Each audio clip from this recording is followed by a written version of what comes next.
Good evening and welcome to Spiritual Psychic TV and this Being Spiritual with me, your host, Ashley Robinson. It's wonderful Friday evening to be back with you all. And this evening is a spiritualist philosophy show. For those of you joining us for the first time, a special warm welcome to you. Do make sure you engage with us. If you're on Facebook, make sure you're picking up the direct feed and just comment on the wall. Let us know who you are and where you're watching the show from. And those of you on YouTube, just make sure you've logged in and participate in the live chat. And for everyone that's come back, thank you. I guess I didn't bore you too much the last time, and it's really great to have you back. Let us know where you're watching the show from tonight. And I know that some of our SPTV community will no doubt have a bit of a chin wag about what's for tea today or tomorrow and how things are going. But I wish you all well. I send everyone some love, light, and some laughter, because there's enough misery in the world. And tonight, friends, we're going to be talking about the different sort of phases, guises, or flavors of mediumship. And in particular, we're going to talk a little bit about that condition that some people refer to as trance or control, transfiguration, a little bit about physical mediumship. And I have a very special guest this evening, Mr. Phil Shaw. Good evening, Phil. Welcome to the show tonight. Good evening, Ashley. It's a great pleasure to be here on your show. Lovely. I know you're a long-time viewer of the show, but it's actually your first time joining me on the show as a guest tonight. Indeed it is. Indeed it is. We waited a long time, but our respective kind of schedules finally coalesced, didn't they? I wanted to put all my decent friends and family through first. I thought I'm starting to run out now. I'm joking, of course.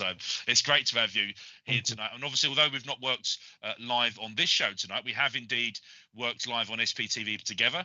A couple of weekends ago, we were down in Bournemouth where we did our Transfiguration and Mediumship, which Richard produced for us. And of course, we've been working on and off at the churches, Wimbledon and Hatbridge Church, over the last few years. Yes. And you've been going to Wimbledon Spiritualist Church longer than I've been alive. Well, I have actually, yes. I was there way before you arrived, and I think it's coming up for about 40 years now since I first walked through the doors of Wimbledon, and and it's great to have you on the show tonight. We're going to do a couple of hellos and welcomes, but folks, start thinking about your questions. You know, effectively got a panel now. Phil's somewhat revealed his age and his experience, so you've got a good panel of people, and really you can ask us absolutely anything. But in particular, think about the different stages and the different flavors of mediumship, and whether or not you've got any questions about that. Phil also leads some of our open platforms, and certainly pre-COVID, when the church was open regularly, the open platforms, always a good sympathetic audience, lots of fledglings getting up doing a few bits and pieces. So do keep some questions coming in, folks. And we're going to do a couple of hellos now. So the lovely Terry Wall, who's a wonderful administrator and ambassador for SPTV, good evening to you. And then Phil's going to do the next one. Yes, and I see my friend Anne Hopkins online tonight. Good evening to you too, Anne. Thank you for joining. Hi, Amanda, joining us on YouTube. Good evening to you. And Hesval. Hi, everyone. Hope you're all well, and hope you are too, Hesval. And thank you for joining SPTV this evening. Daddy Ray Robinson, saying hello to us all. And I'm probably my mum is still there. 8 o'clock's always almost past her bedtime these days, but I know she likes to stay up and watch SPTV. So good evening, Mum and Dad. And I'm not sure how to pronounce this name. Lanza? Lanyana. Hello, how are you doing? We're doing fine, Lanyana, and very nice to see you and meet you tonight. Christine Davis, good evening to you. Trav and Corfan, good evening. Thank you for being here tonight to see our show. Marissa, yeah, from the Bay Area. Hello, Marissa. Natalie Bennett, good evening, Natalie, and hope you're well and enjoy the show. Craig Holbeck, good evening to you. You're joining us from Lincolnshire on YouTube tonight. And our very own Leslie Morton from Wimbledon Spiritualist Church. Thank you for joining, Leslie, and good evening to you. And another Wimbledon Womble, Julie Caswell. Hiya, Julie. Noreen Ann Farrell, good evening from Ireland, and good evening from us here in the UK, in London. Good evening. Paul Leake Gouchard, Southend-on-Sea. Good evening, Paul.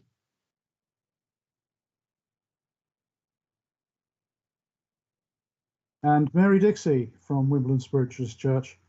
Good evening, Mary, and very nice to see you here tonight. Mary has the upper hand and say she got on the show before you, Phil. George Wood, how are you, George? Good evening to you, mate. Sharon Langlands, hello and good evening to you. Thank you for joining. Nicola Humphreys, hopes we're all doing well. Absolutely, Nicola. Welcome this evening on Facebook.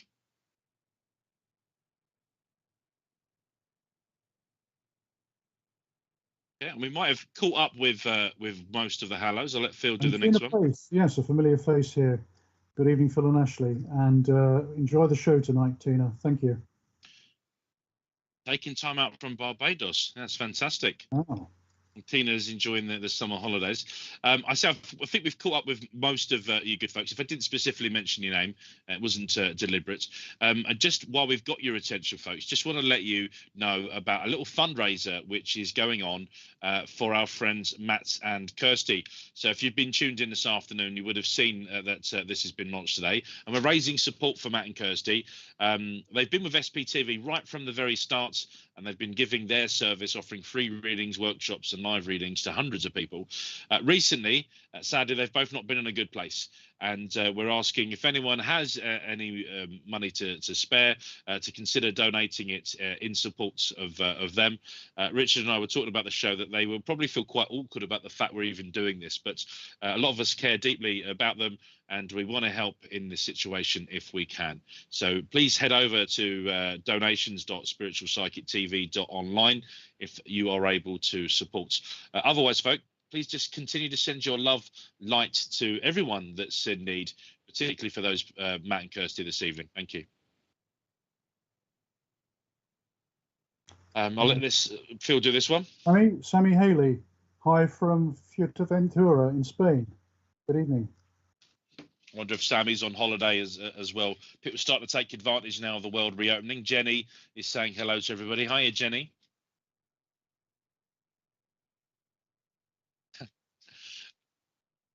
Lorraine Nichols, hello, good evening, and welcome to the show. Thank you, Lorraine.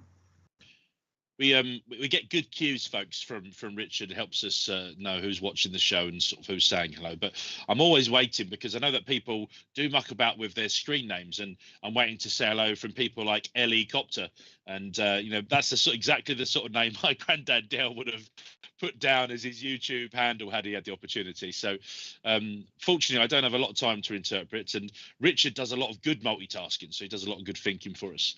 And folks, wonderful to be here. So we're going to talk this evening quite informally, but just about the different sort of flavors of mediumship. I use flavors with no disrespect, because it's not like there's such a thing as vanilla mediumship, which is boring, but every person that surrenders himself for the will of spirit to give service, Phil, I think you'll agree, brings with it their own talent, their own sort of skills, their own experience, their own training investment, and in a way that their personality as they surrender themselves to spirit. So we're all unique. We're like individual fingerprints as we work for spirit. Would you agree with that? I certainly would, Ashley. And hitting on the subject of really individuality, I think that acknowledging one's individuality in mediumship, or in any profession, if it comes to that, is so important, because rather than trying to emulate your favorite mediums or your favorite TV presenter or whatever, finding your own core, your own intuitive self, and where that takes you along the journey of your mediumistic development is absolutely crucial, I feel. Yeah, definitely.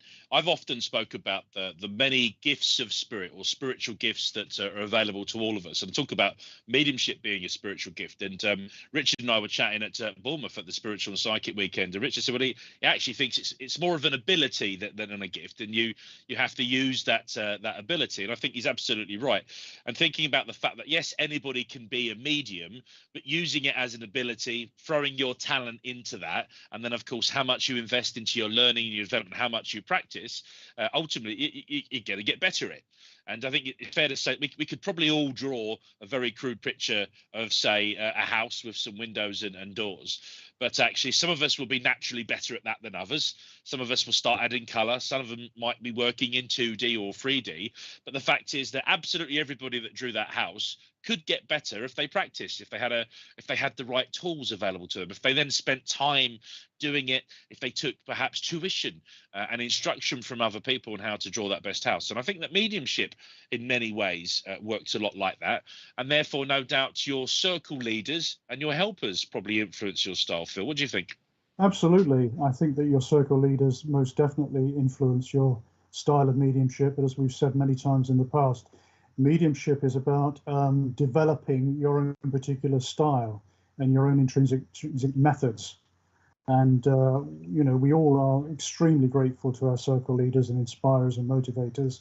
But at the end of the day, it's rather like, I mean, I would compare it to perhaps my particular background in acting, and how, doing a 3-year training at drama school equips you with the necessary technique to potentially become a good actor, but you don't really start honing your craft until you're working in the professional theatre, in film and TV, and then you're getting a real sense of really how your learned technique comes into play and how you can meld all that together to become a good professional actor or medium.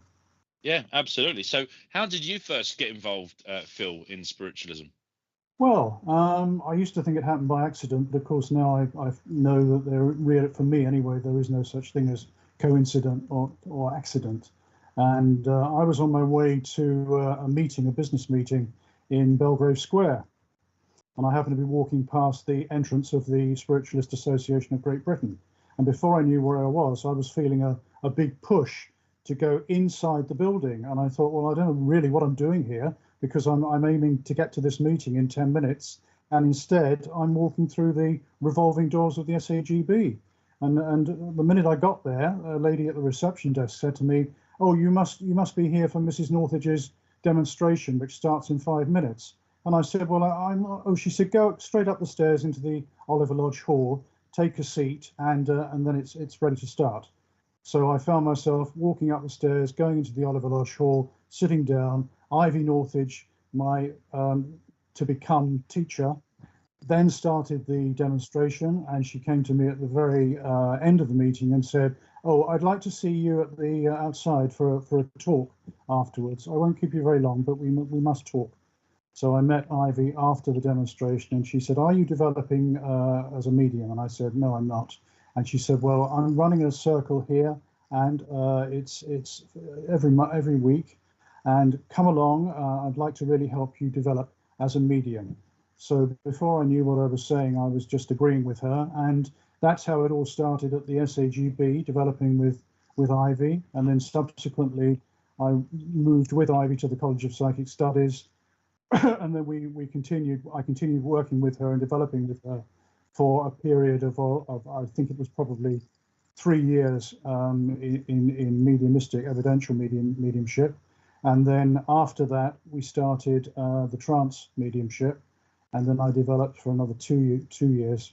So I did I suppose, a 5 or 6 year apprenticeship. And in between that, I did many workshops at the Arthur Findlay College with Gordon Higginson and Ursula Roberts, who became my mentors, and for which I'm eternally grateful. So that's how it really all started for me, Ashley. And the rest, as they say, is history. So that demonstration you went to of mediumship, that's was that something traditional? What we'd say that that was the medium on a platform giving messages from it was a very heaven. Traditional demonstration, and indeed Ivy Northage and her particular generation of mediums all worked in a very similar. Obviously, they all had their own individualistic style, but I mean, they all worked to a certain format, really. Yeah. Very similar to how we work now, but with probably less informality than a lot of the mediums would employ today. Yeah. I mean, they were very strict. Ivy was very strict on sort of code of conduct and dress code and elocution and speaking properly on platform, and you weren't allowed to get away with sloppy speech or dressing inappropriately for the platform. So in that way, we were, I suppose you could call it, we were groomed to become very, very much in the style of what was expected of platform mediums at that particular time. Yeah. And budding mediums become then a product of the culture, their upbringing sort of within those circles. Most people who claim to be spiritualist mediums would claim to be people who can give evidence of someone's life after that change we call death.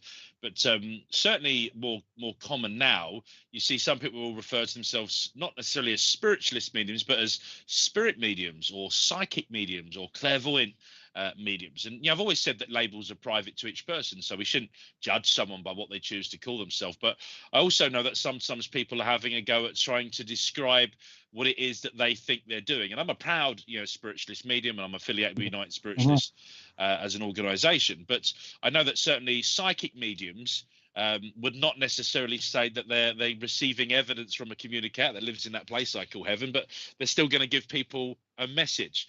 So what do you think about the different sort of variations of the word medium, the labels that people put in front? What does that mean to you when you see someone advertising themselves as that? What it means to me personally is that I prefer to call myself a spiritualist medium, because I've been very schooled in traditional spiritualist philosophy.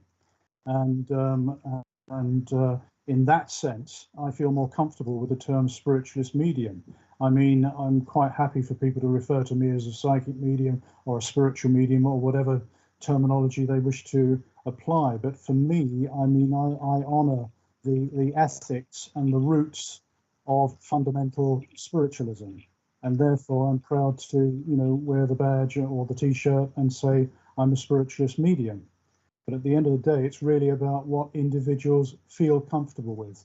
I mean, I heard somebody recently, a medium, say recently, well, I don't call myself a spiritualist medium because I don't like to box myself into a particular frame of reference.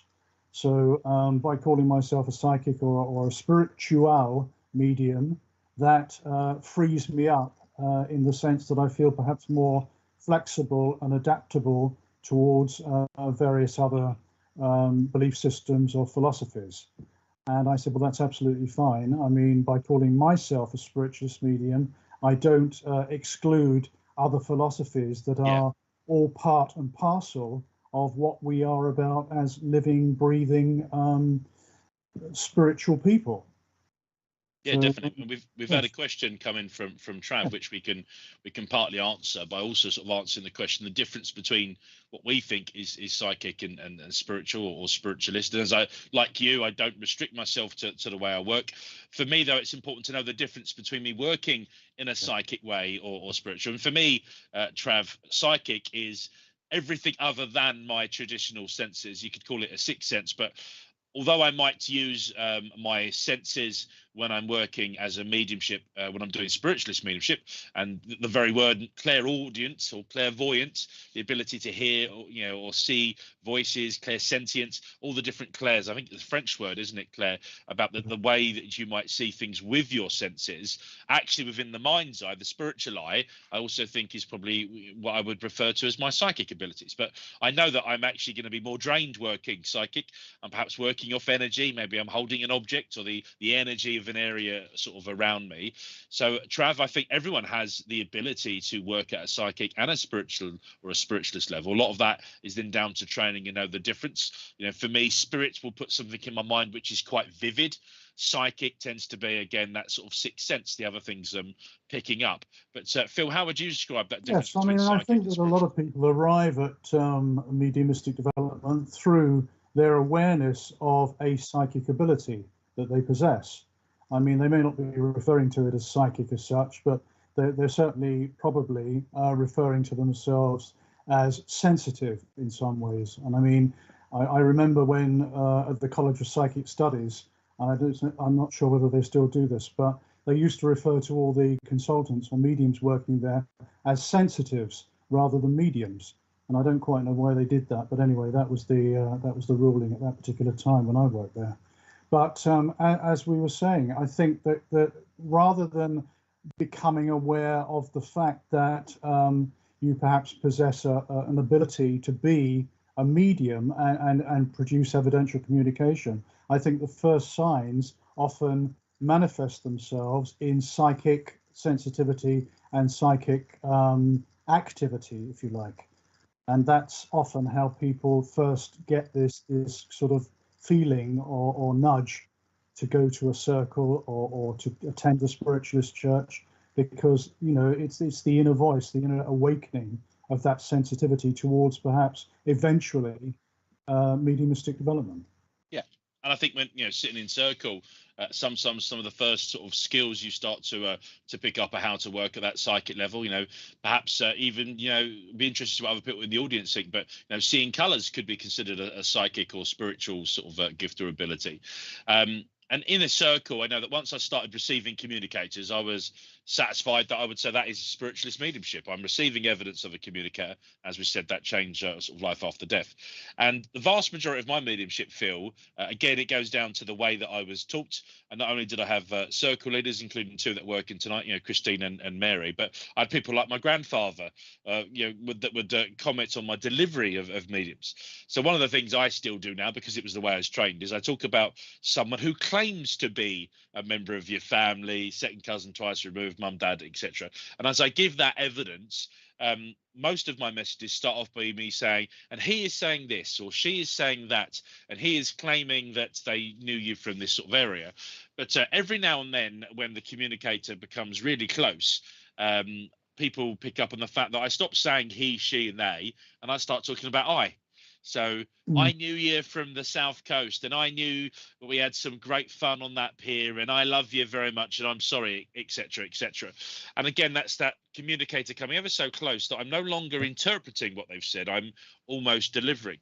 So perhaps you could give us a couple of little stories, Phil, there about your own mediumship and how it's changed. My open platforms at Wimbledon to encourage developing mediums to really, you know, have the courage of their own convictions, and when they feel a communicator, you know, very, very close to them and ready to communicate, that they actually say, I have your uncle here, I have your mother here, I have your father here, and he, she is saying da da da da da, rather than this word feel, which seems to come into mediumship a lot now. I feel I have your mother, or I feel I have your father, and he, she is saying this.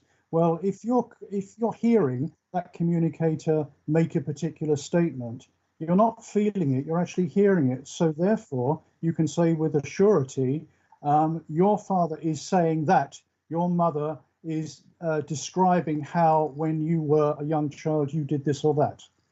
And I think that's helping the medium then to become a lot more confident and not sort of fall back on this, I feel, as a sort of a safeguard.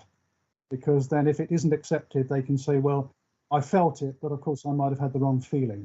If you're making a bold statement, your father says this, your mother says that, then that is helping to really improve your mediumship and your confidence in your ability.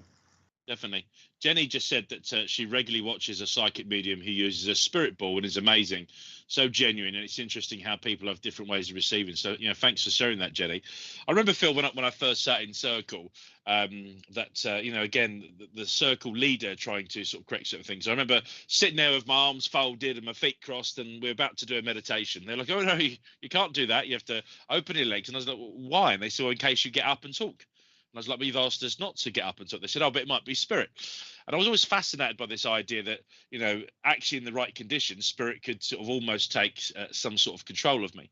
Now, that never happened for me in circle. And it was only after I started working as a platform medium that I almost provoked spirit to do that. I surrender myself to their will. I'm like, please come in and take control of my body. And as my mediumship started to develop, more has started to sort of happen. But I wondered if you could tell us a little bit more about what you would describe as a trance state. So we spoke about that traditional mediumship and clairvoyance, and maybe start by telling us about how that happened the first time for you. Thank you. I'd first of all just like to pick up on what you were saying about control and surrendering yourself. I mean, obviously we do, as trance mediums, we do surrender ourselves to a certain extent.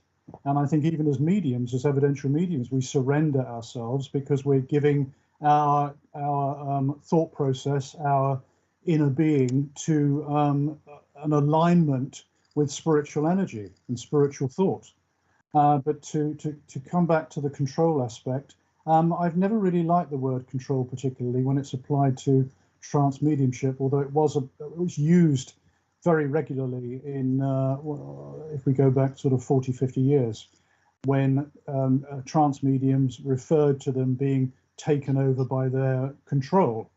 And I think that's, it's still quite strong in the minds of a lot of people that perhaps might consider developing trance mediumship, but are very reticent and very fearful of the fact that they might be, as you said, taken over by releasing or rather giving of their vulnerability in that way.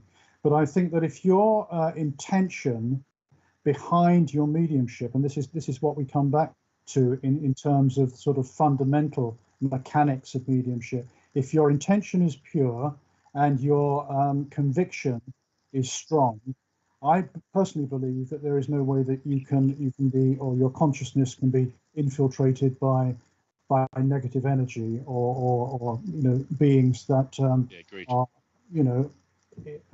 harmful in any way. So that's my personal take on it, and I don't really feel vulnerable in the sense of being threatened in any way. Even when I first started developing trance, I was much more focused on getting clear, getting myself rather out of the way, and allowing spirit to come in and to work cooperatively with me, having developed that, as I said, that intention, that pure intention.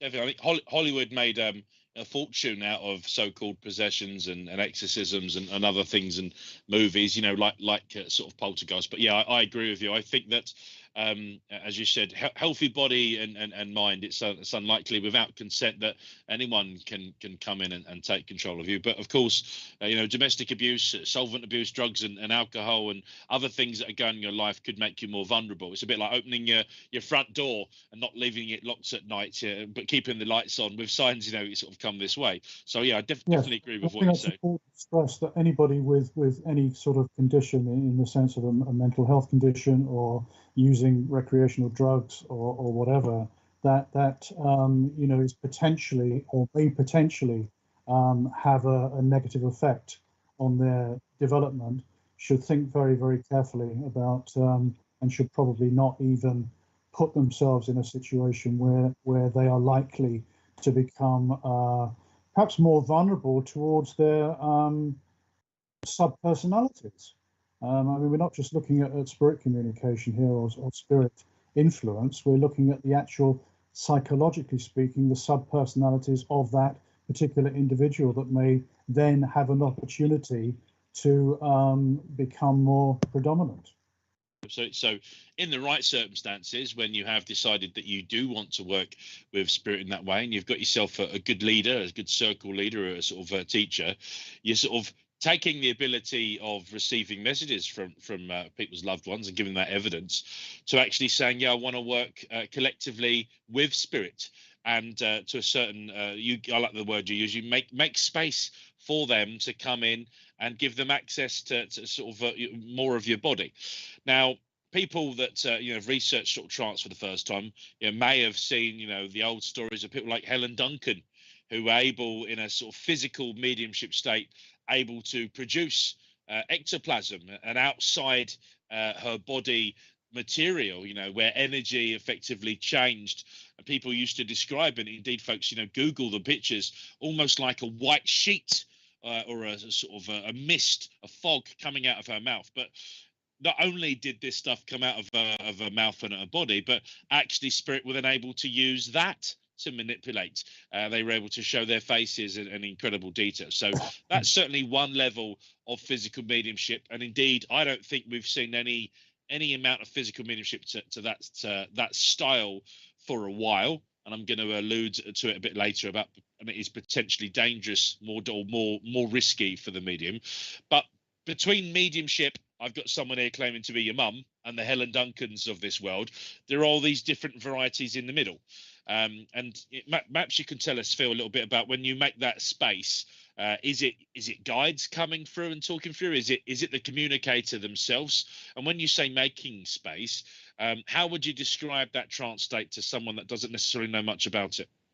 Well, I think really the trance state is, it can be described either as an overshadowing, a very light overshadowing by spirit, by a particular spirit guide or communicator that has chosen or pre-elected to work with you in terms of a soul contract before you arrive in this incarnation, so that you form a partnership, and that guide will stay with you for as long as it is applicable to remain with you in terms of your life development or mediumistic development. And then other guides will move forward and perhaps indicate through either through your circle leader or through your own meditational state that you are ready to move to a different level of spiritual receptivity, in which case at that point you may be taken or helped or induced by the guide to go into a deeper state of trance, which is generally referred to as deep trance. And deep trance is what the traditional mediums, the traditional physical and trance mediums went into, very, very deep trance.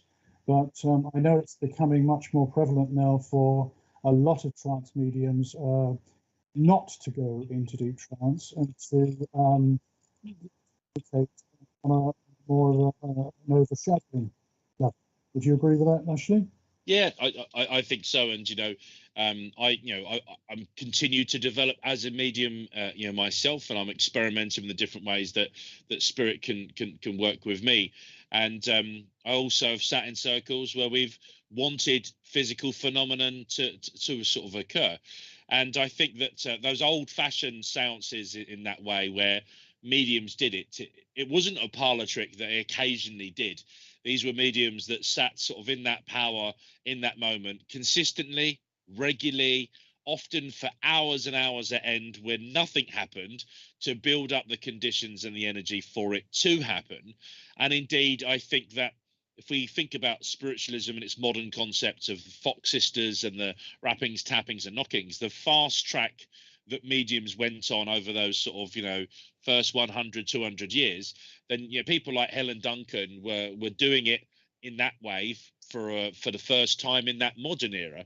And that actually it wasn't until that people like Helen Duncan had been interrupted and disturbed in that state and then suffered some sort of physical damage as the ectoplasm perhaps went back into her body, that perhaps even spirit themselves working that way were aware of the potential risk and harm. And of course they want us to be risk free. They want us to be as well as possible to sort of do this again. Anything else you would like to say on that?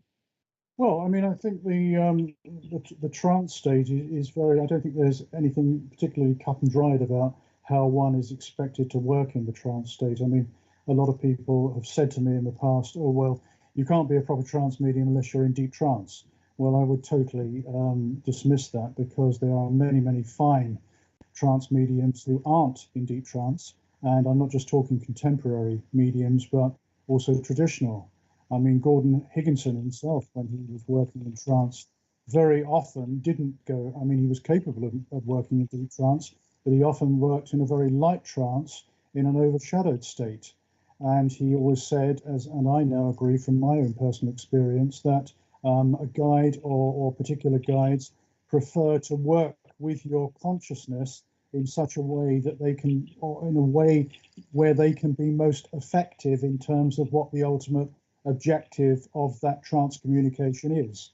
So in other words, my guide Chung works on a very personal one-to-one basis, even in a trance clairvoyant situation, so that when I'm working on platform, he will be direct to certain individuals who are asking questions related to their own particular problems or conflicts that they're experiencing at this particular point in their spiritual evolution. And in that way, Chung is able to offer them spiritual guidance and life path guidance. Now, that is something that might not necessarily be achieved if you were in a state of very deep trance. It could be, but I think the deep trance is often more relevant to guides that wish to speak and communicate on a philosophical level. And I'm thinking particularly of guides such as Zodiac, who worked through Winifred Moyes, who your dad is very familiar with and knew, and those very extraordinary communications and teachings that Zodiac gave probably would not have been possible if Winifred had been working in a very light trance or a state of being overshadowed.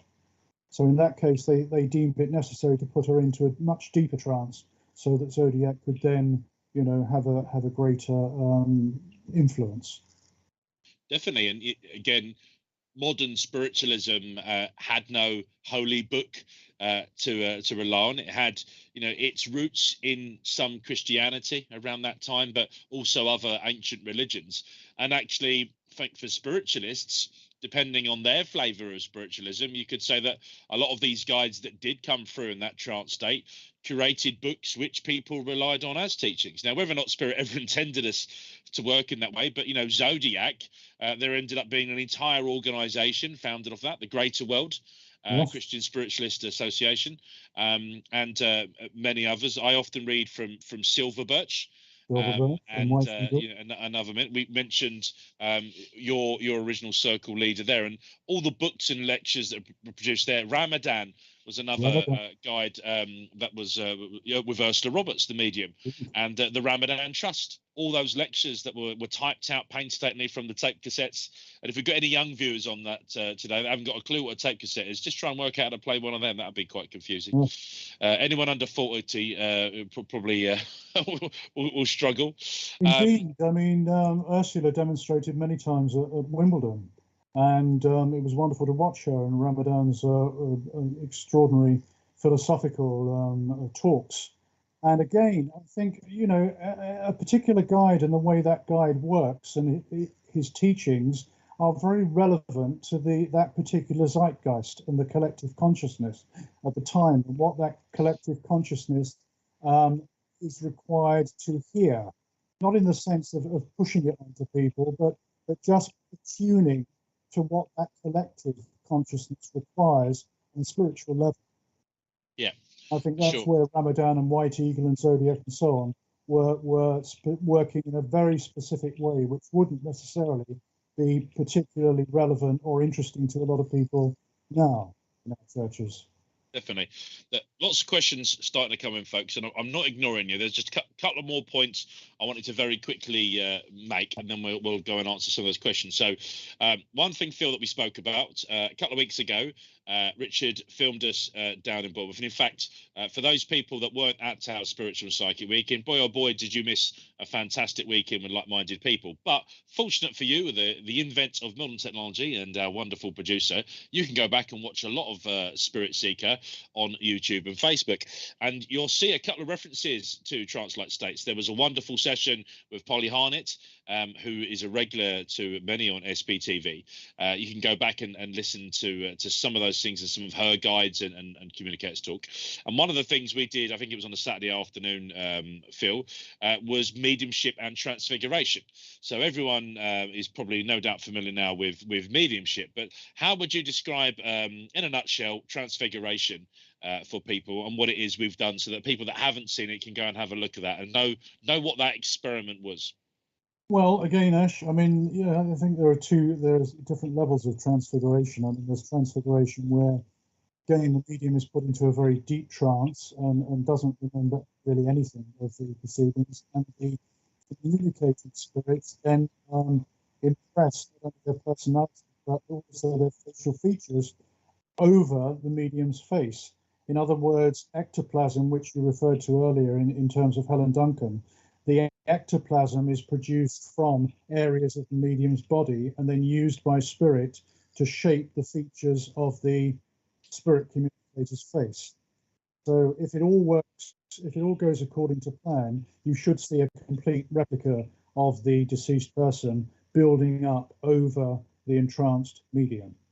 Now that is the very deep trance. There's the other kind of transfiguration that I do with Ashley, and other mediums also do this type of transfiguration, where various aspects of the personality are seen and experienced, and also certain features of that communicating spirit are seen in the way that the medium's face just will be influenced in a certain manner or in a certain style, so that you can see a characteristic, a visual characteristic, very clearly on the medium's face.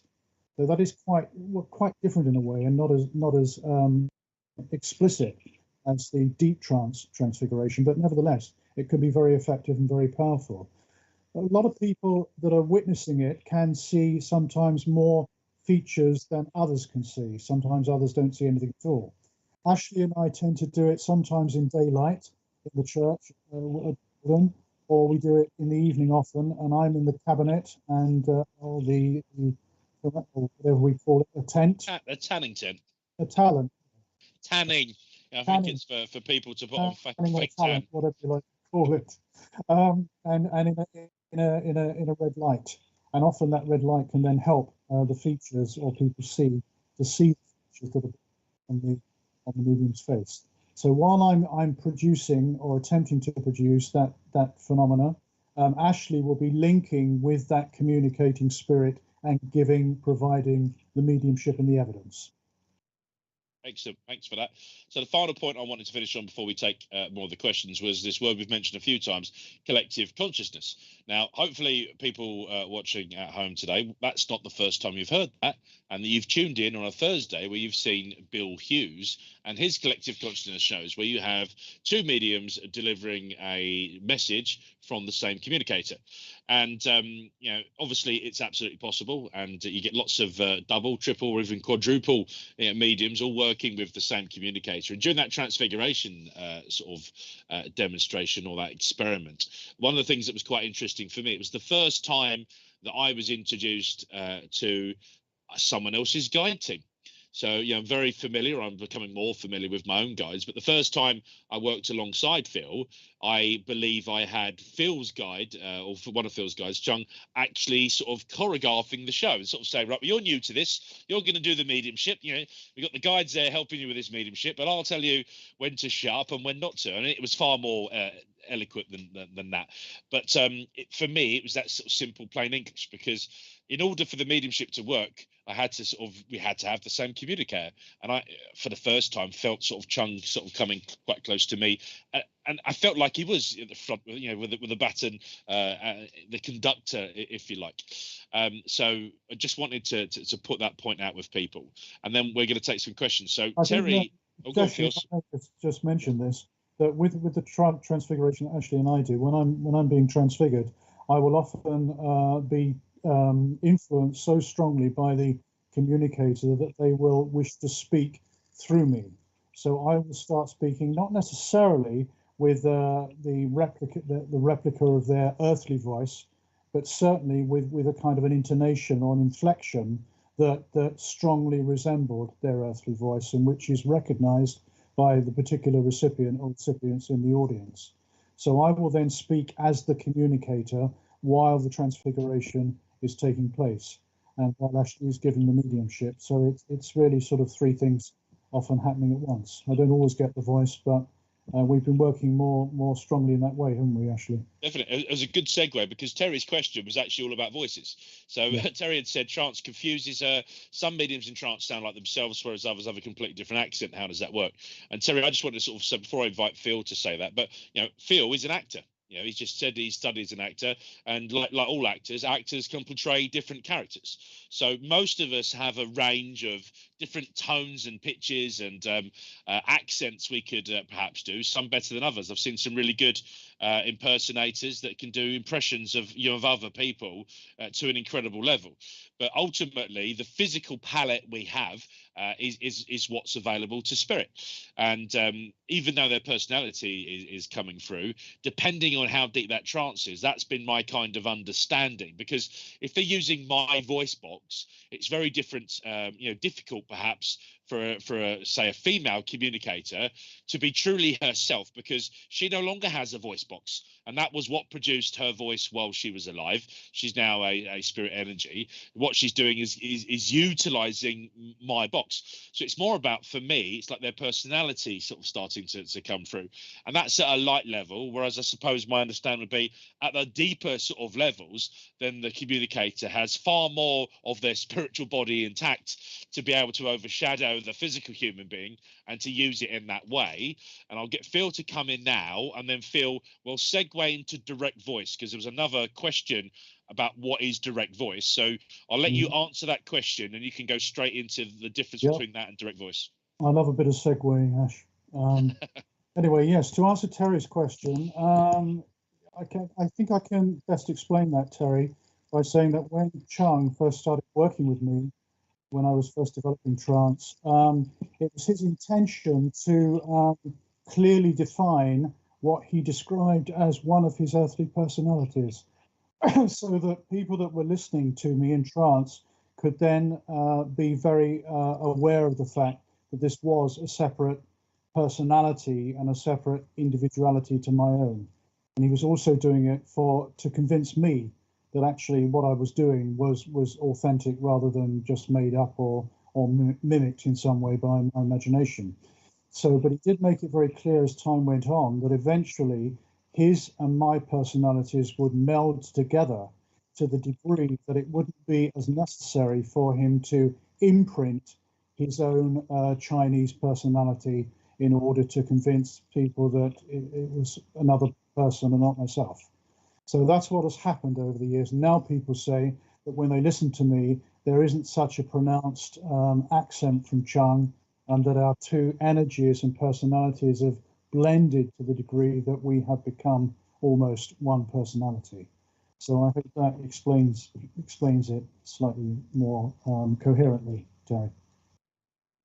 Yeah, it's good. And then direct voice is less reliant on a medium's voice box, because it is their voice direct, and indeed they don't actually need the medium, perhaps, other than energy.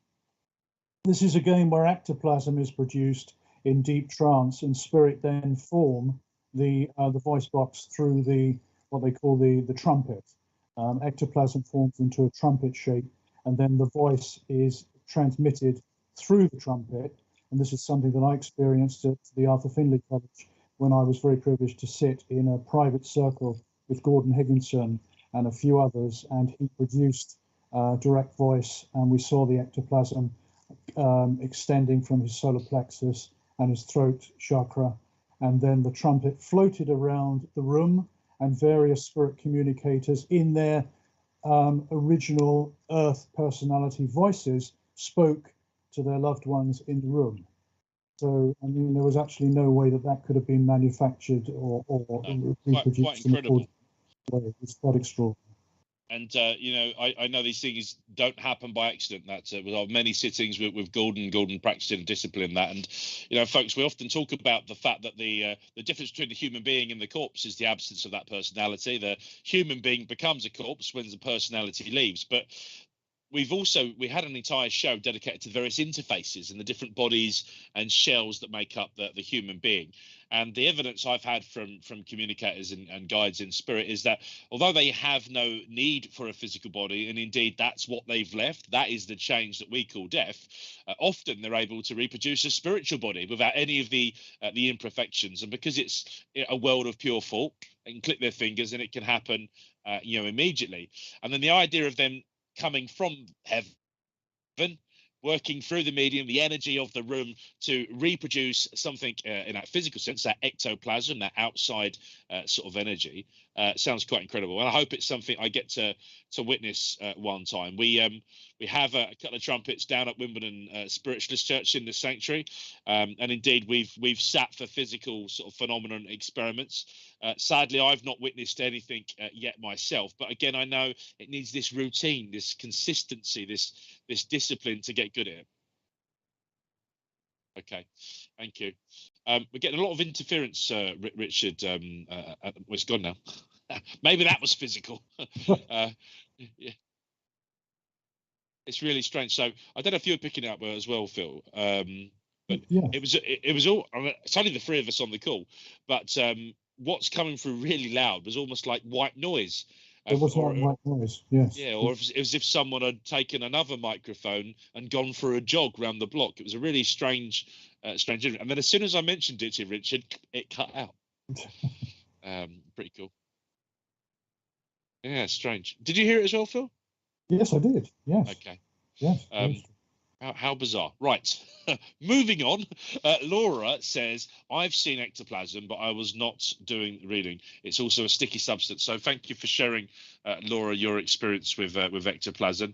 My dad said he's seen the trumpet fly around the room and receive a gift of a flower from the trumpet. So spirits have been claimed to have produced these physical gifts before, both through things they've produced through ectoplasm, but I've also heard, Phil, of spirits, once they've got the energy right, being able to move things. You know, there are stories that I heard as a child, as a young spiritualist, of a smoking cigar that materialized once in a circle, and everyone apparently gasped. This is incredible! Thank you, spirit. Thank you. Oh, it's such a surprise to see this smoking cigar. And apparently, the direct voice that followed was, "If you're surprised, imagine how the bloke 200 miles away smoking the cigar felt when we took it off him and brought it here." And I think that is that an old sort of spirit wives' tale, or is that evidence, spirit were able to work with energy, not just produce things, but move things too, which is pretty cool. Right. Jenny says, when I was a child, I could walk into a room and immediately tell that someone was feeling unwell, and as a smell, I sensed that no one else could smell. So, Jenny, thanks for sharing that. Phil, what do you think that could be described as?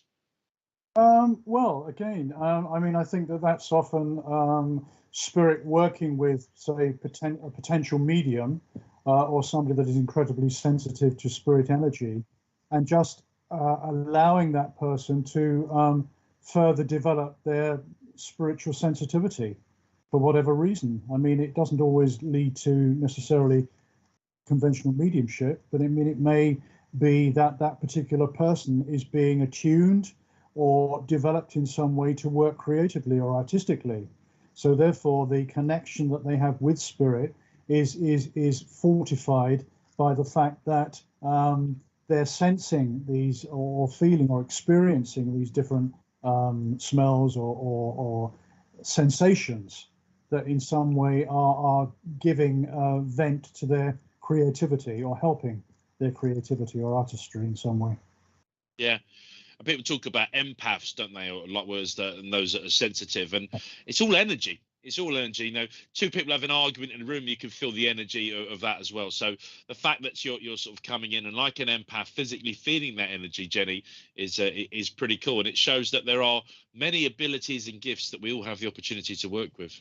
I'd just like to pick up, please, if I may, on a comment that Mary made a little while ago about her sister when you and I were doing the Transfiguration at Bournemouth. I don't know if you've got that comment there, Richard. I'd just like to know what Mary actually experienced when she saw that happen. Give us a comment, Mary. That would be. Yes, of course. Yes. Okay, we're going to take another couple of questions, folks. But I think team in place. Every medium that demonstrates it. Oh, okay, thank you. Good feedback. So Anne asked a question about the direct voice. I think, Anne, we've hopefully answered that now. There's some of the Hollywood films that often loosely based on one or two seeds of the truth. One of the most recent ones was about a so-called haunting or possession in London. And in the film, there's a scene actually where the little girl that is allegedly possessed. I've got that interference again. It's so weird, and it's gone. Right, and this girl was asked to put some water in her mouth by a priest, and then they taped over her mouth, and they then had this direct voice of this old sort of swearing guy. Obviously, this is Hollywood, folks. This is not in the real life, but some of that tricks back again is that sense that some of the Catholic and Church of England priests that had gone to so-called possessions were perhaps witnessing, other types of physical phenomenon.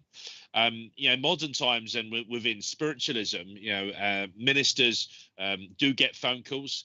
Things going bump in the night. We're a bit concerned, and every now and then people would have seen a film and they would say, well, I'm worried that my child or my partner is possessed. And again, it goes back down to, you have to look for all the supernormal reasons for what's going on. I'm still very early onto my pathway as a minister. My mum and dad had been visiting churches ever since I was born, and I had visited a couple of those homes. And the times that I'd gone out to homes, there was definitely physical phenomenon occurring in the house, but it wasn't necessarily just from spirits. There were things going on in the house. And often you walk in as a medium, you suddenly end up with the family saying, well, thank God you've turned up. We've been trying to get someone's attention for a while, X, Y, and Z's happening, or, Mrs. A is not very well, or the child B is not doing so well at school. They're being bullied and they've not been able to speak out about it. So I've been banging these frying pans to try and get some attention. Or perhaps you've got, particularly with children that are quite new to this world, have not long ago been in the spirit world, quite attuned to energy and wanting, loved ones, grandparents perhaps, to sort of come forward, and unwillingly and uneducated, of course, in the ways of working as a medium, almost inviting spirit to sort of come close and sit through them. But I think that the Hollywood spectacular side of those so-called possessions remains in Hollywood and in the cinemas. Yes, and I think it's unfortunate those kind of Hollywood movies, they do tend to give spiritualism a bad name in many ways. I know that they would never make any money if they made a film that didn't have that kind of sensationalism to it, but nevertheless, I think it makes inquiries about spiritualism very, very uncertain and very suspicious sometimes as to what actually happens behind closed church doors. So Trav was just asking a question about a mirror, then we're bringing Mary there. So Trav was saying, is it true that when you look in a mirror, you start to see faces? I think if you stare at anything, even the wall, for long enough, Trav, you'll start to sort of see things, because it's about that concentration. But I've certainly found, from a sort of a physical phenomena or perhaps a spiritual investigation point of view, that reflective surfaces can play tricks on your physical eyes, your human eyes. And I used to think for a long time that we should encourage that. Let's try and see things. Let's get the flash of cameras and torches and in towards these reflections and see what may materialize. And every now and then in a photograph, you perhaps get an orb, or you get a face. But actually, if you then rule out what's caused that, then reflective surfaces and flashes can actually cause you to see things. And the human brain is always looking for patterns. That's why we see faces in clouds and other bits and pieces like that. So not saying it's not possible. I just think a lot of the time it can be that when you're looking into a mirror, you're starting to see faces material, and it could be that the medium just see it in the red light. I think this is what is referred to as scrying, isn't it? When you look onto a surface, such as a mirror, or you're reading tea leaves, or you're looking at coffee cup dregs, or sand reading, or water reflection. I'm sure that's referred. I don't know very much about scrying, but maybe people online that understand it can enlighten us. Yeah, Richard's agreeing, and Julie Caswell that's watching the show tonight. Julie did some wax arts readings where melting wax on an iron and doing some beautiful artwork with that. People start to see faces in that, and again, sometimes it's the mind way of looking to try and make sense of what is chaos and see from faces. Other times, spirit taking the opportunity to manipulate perhaps the wax as it is drying and put forward a face. Wendy Gawley says, I'm so glad Phil came on your show, Ashley. Well, does that mean he's poshed it up a little bit, Wendy? Right, so going back to Mary. Haven't I? That's good. Mary was talking about her experience as a reader, as a member of the congregation. Phil, getting a message from you and I a couple of weeks ago, and she was making that comment there that actually she knew it was you because she could see you in the room, but it was the things that she said and that she would have said, and her mannerisms that came through you. Well, that's a good result. It's very gratifying to hear. Thank you, Mary. Well, I used to make that joke, Phil, and I don't know how much you're aware because you said you've made space for spirit, but I would almost make fun. I like to work in an uplifting way, not because I'm disrespectful, but because I think that laughter and appropriate humour is important. But I would say to people, like, everyone in the room that's watching this is not about me all automatically suggesting things. You've got a bloke there. It's a middle-aged white guy with a hairy face. So if you suddenly see a woman in place of that and you see feminine features, that might be something you've seen. But bear in mind that you've already got this kind of canvas of Phil. And I think that it's really important, because if people keep staring at a face in red light in the dark, and I keep saying, oh, you've definitely got a girl there, you've now got a woman, you've got this, then there's an element that you could perhaps plant that seed in people's minds. But actually just me shutting up sometimes, which is often what your guy does, is stop talking now, you've given the evidence to the communicator, let us do our bit, and we're going to start with ears or nose or mouth. I think it's quite unique in the way that Ashley and I work in that way, because I haven't seen any similar demonstrations where two mediums are working in that way. I see plenty of double demonstrations where the two mediums are connecting or making a link with the same communicator. But I'm pleased that Ashley and I are working in that way, because I think we're sort of extending, we're pushing the boundaries, and it's another experience for people to actually participate in, which is extending their perception of what is achievable in spiritualism and in psychic phenomena. Great. And folks, if you've not already, make sure you subscribe to Spiritual Psychic TV on YouTube. You've liked and you're following up all the notifications on Facebook. Go back and have a look at some of the Transfiguration. But if you want to see Transfiguration and Mediumship on SPTV one night, let us know. You can do that at Ash Robinson Medium on my Facebook page or SPTV UK. And actually, as this show continues to develop over the next couple of months, there might be opportunities for me to actually do some mediumship on these Friday nights in between some of the philosophy, either as well as or instead of in between certain weeks. So head over to SPTV fan page on Facebook. There's a wonderful community if you're joining for the first time, the likes of Terry and Alison and others that do a great job of looking after all the VIPs. And if you're not a VIP, you can become a very important patron of SPTV UK. You can donate towards the upkeep of this channel and the investment that goes into the equipment and productions. And it's just a way of giving back. No expectations that you must, but if you do, there are lots of little goodies you get, like invites to special VIP nights on Zoom and other bits and pieces that are going on. So have a think about that, folks. Check out the Transfiguration that we did a couple of weeks ago at Spirit Seeker. And if that's the sort of thing you'd like to see on SPTV, perhaps on a Friday night or even a Saturday night, then let us know. Okay, we'll take a couple of other questions. Believe it or not, we've been going on for an hour or so, Phil. We're coming towards the last sort of 10 minutes of the show now. So yeah, get your questions in, folks. We're going to do a couple of adverts, and then we will take your last few questions. Demonstrations of mediumship will be found on this channel every Saturday evening from 8 p.m. And tomorrow night, you're indeed in store for a wonderful demonstration of mediumship with our next guest medium, Wendy Jack. Yeah. The SPTV come to a mind, body, and holistic fair near you. That is assuming you're on the South Coast. If it's not, then come to us. Saturday, the 11th of June from 10 a.m. till 4:30. Loads of different stalls. There'll be spiritual healing, professional readers, lots of free workshops to attend, folks, down in Portsmouth.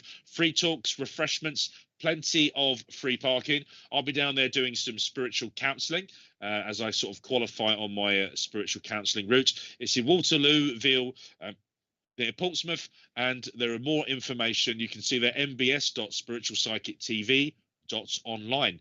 And I think that evening, folks, if you've got a pass for the day, there will also be a demonstration of mediumship with Bill Hughes, and I think it's Polly and Matt and Kirsty. Is that right, Richard? There we go. So a wonderful evening of Mediumship, to check that as well. And Sunday morning, folks, if you're not already a regular viewer, do check out our divine service at Wimbledon Spiritualist Church with Reverends Mummy and Daddy Robinson, Ray and Jackie. But we've got the service back up and running now at Wimbledon Spiritualist Church. So that'll be live from the church with a live congregation. Sometimes we've got visiting mediums that Skype into the church, and actually we're broadcasting the service. And at other times you've got the medium in the church and we're broadcasting back out to you. So this Sunday, I think it's Peter Goddard who will be at the church in Wimbledon, and he'll be giving messages both online and to the church. So do check out the Sunday Divine Service. Any other adverts? Yeah. Okay, but if you're got plenty of time, folks, also head over to the SPTV UK website. There's a directory, there's a schedule. You can plan your entire lives around SPTV if you like, as opposed to waiting for something not to come up. Find out when your favourite people the show. Check out the directory, find your local churches and centres, check out the events. It's a wonderful state of new normality, folks, and we're starting to get out a bit more. I really appreciate that a handful of you have actually given up the time on a Friday night to come and listen to Phil and I. It's wonderful to do this, and we're pleased to be able to broadcast this out across the World Wide Web. But there are some physical events taking place at your local churches and centres, so head over to the event section on SPTV UK for that. And if you are a working medium, folks, get yourself registered. It's a wonderful directory and a great place for people to find you. Alison says she's hoping to be there in June. Alison, it'd be great to see you again. For me, it was a real honour to see Alison and Terry for the first time in the flesh, face to face at our spiritual psychic weekend. I really can't say just how wonderful it was. You know, so many of you wonderful people that have been supporting this show and the channel in general. And we've got lovely people that also work so hard behind the scenes and give such incredible service to get all this working. So great to have done that, and still on a massive high from that. Mary Dixie says she hopes to be there this week if she's fit again. So again, seeing people at the church doors are open. If you're in South London, come and join us if you're not too far, folks. We'll always have a nice pot of tea on as well. Right, so last few questions, folks, in the last 5 minutes of the show. Ask us anything. Ask Phil something really difficult about spiritualism, and he'll be pleased to take your questions and answer them. So Sarah says, please can you explain to me what it means when you see someone's facial features change, sometimes different centuries? So Phil, I'll let you answer that one first. Okay, Sarah. Well, again, I mean, if you're seeing somebody's, I presume you're meaning if you see someone's facial features changing in a trance state or a transfiguration demonstration, rather than just seeing somebody's facial features changing in everyday life. So again, I would say that is really part of the process of the transfiguration experience. This is what spirits are ultimately trying to achieve, a full manifestation of that personality as they were seen and experienced in their earthly incarnation.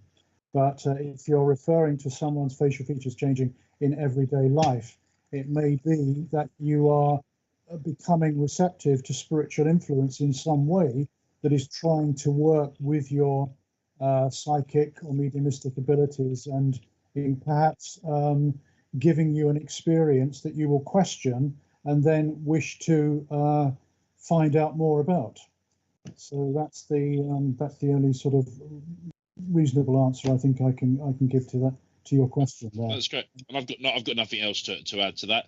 I'll plant some seeds about reincarnation and the idea of people's souls perhaps living previous incarnations.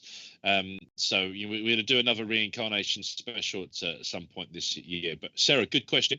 Thank you very much. So yeah, last couple of opportunities, folks, to get your questions in. What's this coming up? Liz. So Liz says, when I was a child, I always had the same dream that I didn't like. It came true 30 years later. I could also see faces in clouds, but I thought everybody could do that.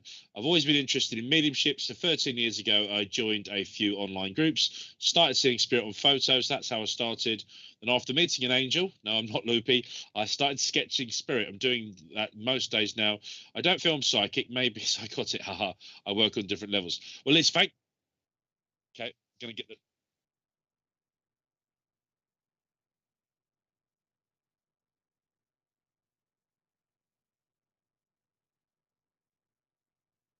Okay, so the rest of your message there, folks can read that on Facebook about the different levels of spiritualist development you have, and you also mentioned about Sir Arthur Conan Doyle coming through. So what wonderful opportunity you have there, Liz, seeing, hearing, and sketching spirits. We were actually talking on behind the scenes before we went live today about that gift, and if you can draw, what a wonderful thing to be able to draw things you see in your mind's eye. So, thank you very much, Liz, for sharing.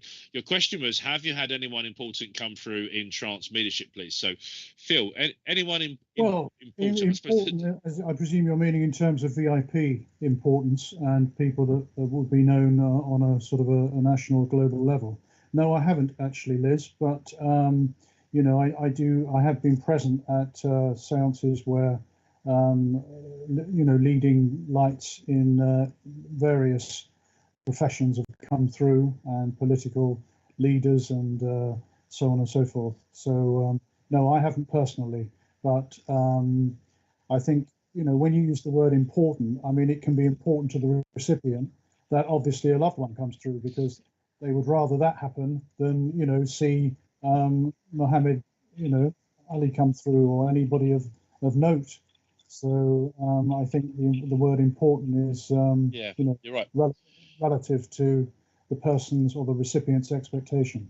It's a good answer, Phil. There's that thin line between famous and important. What does sort of famous mean? And certainly a couple of times I'd worked across in the States with the reincarnation. Came across for the first time people that sort of, they only wanted famous incarnations, or famous past lives. They all wanted to have. Now that isn't unique to America. It's just that's the first time it happened when I was working out there. I've seen it in the UK, and I think that the idea is what's important to you, Phil. Yeah, that's absolutely right, because when you have a loved one come through and give you direct evidence of their change after death, that life they're living, how wonderful to know that there is no death, and that your loved one has found heaven, has found peace, and has been amongst sort of life ones. And you could argue that some of those people we spoke about earlier on, Zodiac and Silver Birch, how important those people have come, and Ramadan, all the things that have been written down and spoke about. Equally, there's for those of you that are VIPs, you'll know about some of the experiments SBTV have run by giving a similar set of scripted questions to mediums in trance. And what's clear from that is that not everyone in the spirit world shares the same opinion. I mean, these are all human beings at one point, and when they go there to that afterlife, there's certainly different levels of understanding. And I think that although there is only one afterlife, I think there are various dimensions and existence of those flavors. And therefore, if if Phil and I were to die right now, and thank God we won't, our personality and our memory, our opinions would still be with us. We wouldn't automatically be converted to the truth, and it would take some time and also some free will. We would need to agree, I guess, Phil, at some point to say, I'm prepared to realize that perhaps I wasn't right about everything, and then for spirit to be able to influence us. Yes, that's the wonder of communication. And I would just say one closing remark here, Ash, that I think it's very important for anybody that feels attracted to develop trance mediumship, particularly, to be very, very cautious about doing any courses online for trance mediumship. I'm not saying that the people that are running them are not authentic with the best intentions, but particularly when one is working in a state of being overshadowed, or indeed may have the potential to go into a deep trance, it's not, in my opinion, particularly advisable to be doing that perhaps on your own at home in a Zoom meeting, where if something detrimental happens, you've got nobody around to help you, and you haven't got necessarily the support of that circle leader as you would have if you were doing it in a live situation. And also be very wary of anybody that tells you to take a crash course in mediumship of any kind that will give you all the tools you need in a weekend or in a week, because they just don't exist, and it's not possible to do that unless you're phenomenally gifted. It takes many, many years, as Ashley will confirm, and anyone in here that is a medium, to develop your skills, to develop your abilities, with a great deal of discipline, a great deal of personal responsibility, intention. Thank you very much. And folks, it's come to that time. So it is now the end of the show. So I want to start by thanking Richard for producing the show this evening, for all his hard work, Terry and Alison and co in the background, and to my special guest, Mr. Phil Shaw. Thank you so much, Phil, for coming tonight. Hope you've enjoyed it. Be with you tonight. And I don't suppose you were expecting me to take the mickey out of it a little bit, but I know we're mates, so we can do that. It is no disrespect at all, because I love you, mate, and I care about you, and I enjoy working with you. May I just quickly read something that was channeled to me this afternoon for this particular evening? It's only a few lines. Go for it. Now is the time to hitch your horse to the spiritual wagon of progressive development, which gives you the tools and the means by which you can invest more of your personality and intrinsic potential into the mediumship and spiritual work to which you are most strongly drawn, led by your guides, inspirers and mentors, and also taking channeling and spiritual inspiration out to the mainstream and public arenas. And on those lovely words, folks, we wish you all well. We send love, light and laughter to all the parts of the world that need it, to you and your friends. And we hope you have a fantastic and safe time. Good night and God bless. I've been Ashley Robinson. He's been Mr. Phil Shaw, and Rich has been our amazing producer. Good night. Thank you, Richard. Thank you, everyone. God bless.